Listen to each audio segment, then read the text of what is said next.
선진국이 어떤 나라냐, 단어나 해당 안 되지만 어떤 나라냐 이런 거가 되게 중요하거든요. 그 미국 말고 다른 선진국들도 재정을 1990년대 이후에 엄청 많이 풀었습니다. 90년대 이후에 많이 풀었는데 왜 풀었냐? 사람들이 경기 부양한다고 재정을 풀었다고 생각을 하는데 아닙니다. 그러니까 지금 우리 국가 부채가 되게 심각한데 뭐 프랑스라든 다른 나라 보면은 그 이탈리아나 그리스 이런 나라 보면은 심각할 대로 심각하죠. 근데 왜 이렇게 국가 재정을 돈을 이렇게 많이 화폐를 많이 발행했냐? 복지하고 고령화 때문입니다. 다른 거 없고 애들 교육비하고 노인네 병원비 때문에 돈을 기하급수적으로 늘린 거예요. 경기 부양이 아니고. 그러니까 그쪽에 일자리가 엄청나게 창출이 됐는데 그쪽 일자리는 생산성 있는 일자리들이 아닙니다. 선진국 가면 중산층을 억지로 만들려고 그래요. 다 한시직이고 계약직인 이유가 우리나라에 얘기하는 그런 비정규직 이런 거하고 틀립니다. 그 나라들 비정규직 계약직이 많은 이유는 우리가 제일 많지만 우리는 정규직 할 사람들을 계약직 비정규직으로 만들고 있고 그 나라는 아이들 가리키는 거 방과후 학습하고 노인네들 일자리 그 돈이 천문학적으로 점점 증가한 거예요. 고령화 때문에. 고령화 저출산. 우리가 고길로 가고 있는 선진국이 90년대 이후부터 30년 동안 왜 이렇게 돈을 재정을 영국인이 뭐니 이렇게 확장 재정을 했냐. 경기 부양책이라고 생각 아닙니다. 경기 부양과 아무 관련이 없어요. 프랑스고. 그 다음에 실업자 뭐 이런 거. 그게 선진국 30년 동안. 그러니까 죽어라고 돈을 아무리 찍어도 안 되니까 확장 재정을 합니다. 일본도 마찬가지고 다 마찬가지입니다. 그러니까 우리가 들을 때는 그 경기 부양을 한다고 일본에서 확장 재정을 했다고 그러는데 그건 아베노믹스라고 최근 10년 동안 미친 짓 한 거고 사실은 일본이 정말 잘한 건데 걔네는 버틴 건데 노인네하고 애들 교육비로 들어간 거예요. 다. 확장 재정을 한 이유가. 아이들 교육비하고. 애들 안 낳으니까 지금도 아이 낳으면 수당 주고 그러잖아요. 거기에 뭐 돌봄 서비스니 그런 돌봄 서비스가 어떻게 정규직이 될 수가 있어요. 그게 선진국입니다. 그래서 뭐만 올랐냐? 세금만 폭등한 거예요. 일본은 특이하게 이제 디플레 현상 한 건데 그거는 중국 영향이 큽니다. 제일 큰 영향이 우리나라가 지금까지 30년 인류가 지금까지 축복을 누린 이유가 다른 여러 가지 이야기라고 혁신이 있다 그러는데 거짓말이에요. 축복을 누린 거는 중국의 대규모 물품 공급인데 그 물품 공급에 중간적으로 마진을 챙긴 건 미국하고 일본이고 일본은 투자를 하고 미국은 유통을 하고 중국은 생산을 한 겁니다. 그래서 세 나라 다 정치적 합의가 된 거예요. 코스트코니 뭐니 다. 근데 그게 그 분업화 구조가 지금 서로 불만이 심한 거지. 얘기를 할게. 이게 골 때리는 거예요. 분업화 구조가 지금 망해가는 겁니다. 이게 분업화 구조예요. 그러니까 뭐 그렇게 어려운 게 아니에요. 그걸 뭐가 어떻고 뭐 외겨서 그러는데 간단한 얘기입니다. 일본은 중국에다가 돈을 들이고 원천 기술은 독일에서 갖고 오고 유럽하고 독일에서 갖고 오고 중국은 생산을 하고 미국은 전 세계를 중국 상품을 유통을 했어요. 자기 나라에서 소비할 것뿐만 아니고 전 세계 중국 상품 누가 유통을 했냐? 미국에서 한 겁니다. 그리고 그 혜택을 인류 30년 동안 인류가 혜택을 누린 저물가, 디플레이션 혜택을 본 거예요. 그렇지 않으면 90년대 물가 폭등은 재앙이었다고. 유럽 사회하고 구미권의 재앙은 뭐냐? 지금 같은 물가 폭등 현상입니다. 구미권에서는 그러면 일본이나 이런 나라에서 경기 부양채로 엔화를 풀고 거짓말이에요. 돈을 푼 대다수 적자 재정을 하고 돈을 푼 이유는 아이들 교육비와 돌봄비와 교육비하고 고령화 서비스 복지 비용입니다. 유럽이고 일본이고. 그래서 그 나라에서 벌어지는 게 존속사례예요. 안 죽어. 그러니까 지금 일본이든 중국이든 미국이든 불만이 엄청나게 많습니다. 세 나라 다. 불공정하다고. 미국은 자기 일자리 중국에 다 훔쳐갔다. 원천기술이고 중국에 다 훔쳐갔다고 생각을 하고 중국은 지금까지 죽기 살기를 고생해서 일본에 갖다 배당은 건 다 뺏겼다고 생각을 하는 거예요.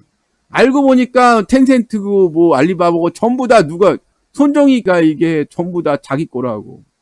이 새끼들 일본 엔화 들어가갖고 이거 원래 대만하고 일본하고 전부 자기 투자해갖고 전부 그건 빼먹었다. 피만 빨아먹었다고. 왜 우리가 생산하고 우리 애가 일해갖고 왜 미국에다가 물건 갖다 주고 싸구려 물건 갖다 주고 우리 인민들만 개고생을 해야 되냐. 그런 거예요. 각자 입장이 다른 거예요. 미국 애들은 왜 우리가 중국한테 이렇게 수입해서 우리 일자리 없고, 적자 재정으로 휘청거려야 되냐. 다 중국산이고. 세계 최대의 유통을 한 기업이 어디냐? 아마존하고 월마트입니다. 중국산이 전 세계에 이렇게 유통이 된 거는 아마존하고 지금 월마트예요. 아마존 지금 11번가 가봐요. 95%가 다 중국 거예요. 그리고 이제 2000년대 초에 넘어오면서 중국의 부자 탄생한 거는 뉴욕에 직접 상장을 하면서 이제는 된 거죠. 회계 기준 이거 뭐고 하네 전부 다. 그렇게 흘러간 건데 한국에서는 전문가분들이라고 이상한 얘기를 하더라고요. 내가 논리가 틀리면 사실이 아니고 논리가 틀리면 말씀 너무 어렵게 얘기해. 디커플링이 어떻고 지랄이 어떻고. 지금 불만이 많은 게 국제적으로 조종이 들어가는 거예요. 커플링이. 그러니까 이 모든 걸 가능한 게 인터넷인데 사실은 모든 거는 인터넷 때문에 가능한 일인데 인터넷 세상에 인터넷 누가 깐 거? 인터넷 월드 와이드 웹의 원천기는 다 누가 갖고 있냐? 미국에서 갖고 있죠. 넷스케이프부터 시작해 갖고 제 3의 인터넷이라는 걸 지금 하고 있는 거예요, 다시. 다음 10년도 만물 인터넷이고 다음 10년도 메타버스 하라고. 인터넷이 메타버스예요. 그러면 이 메타버스 나올 때 또 유행하는 게 뭐지? 메타버스에 뭐 공간을 팔아쳐먹고 이런 사기꾼들이 득실거리는 겁니다. 기업이고 나버리고 코인이고.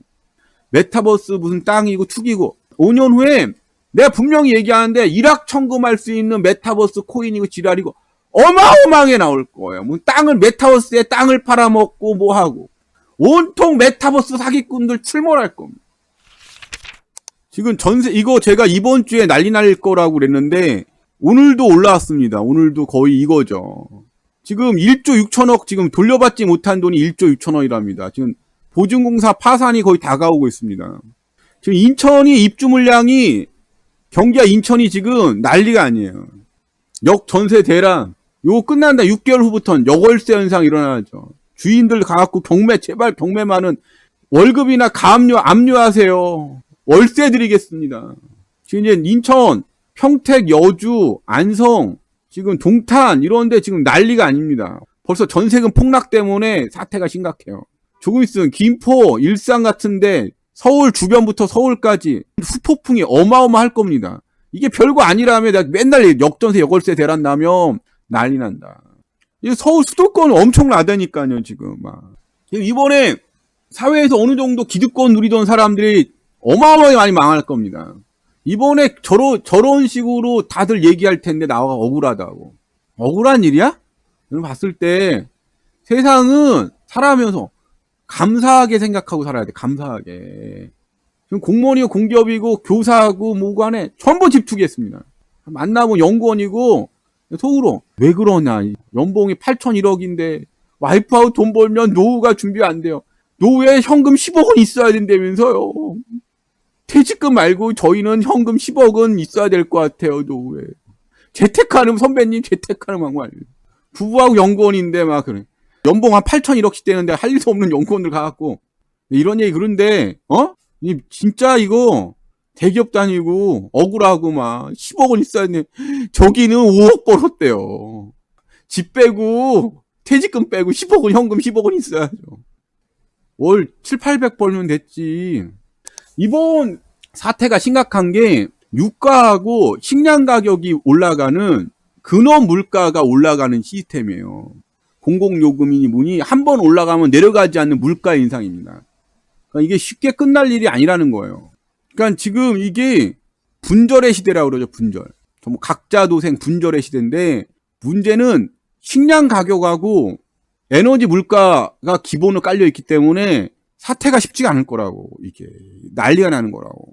그러니까 당연히 공공요금, 전기가스 공공요금이 폭등을 하는 거예요.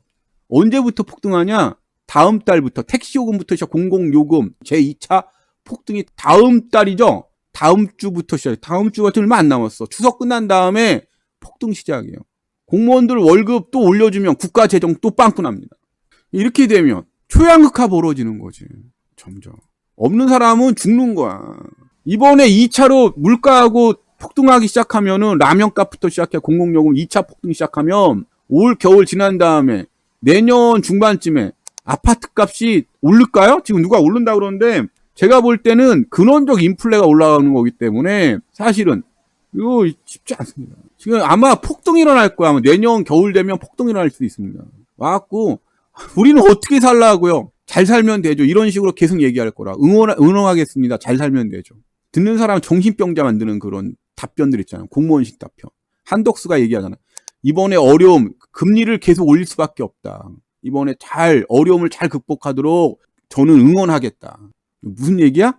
대책 따위는 생각하고 있지 않다는 거죠. 네 일은 알고 싶지 않다. 문제는 대통령이나 총리나 그 따위로 흘러가고 전부 다 그렇게 흘러가는 것 같죠. 구조가.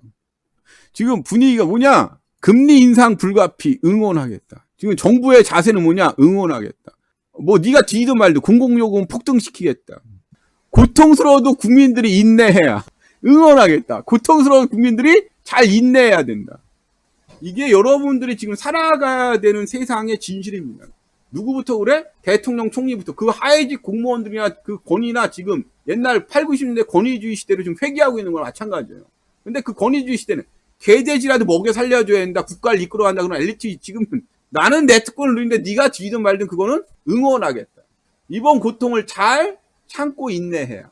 이분들의 대책이 나왔어요. 뭐냐? 이번 금리 인상 여파에 대해서 잘 참고 이겨내야. 대통령부터 나오는 얘기가 다 그래요. 대통령, 시장에 맡겨야 되는 거지. 다 알아서 시장에 잘 살아남았으면 좋겠다. 응원하겠다. 여러분이 살아가는 세상의 모습입니다.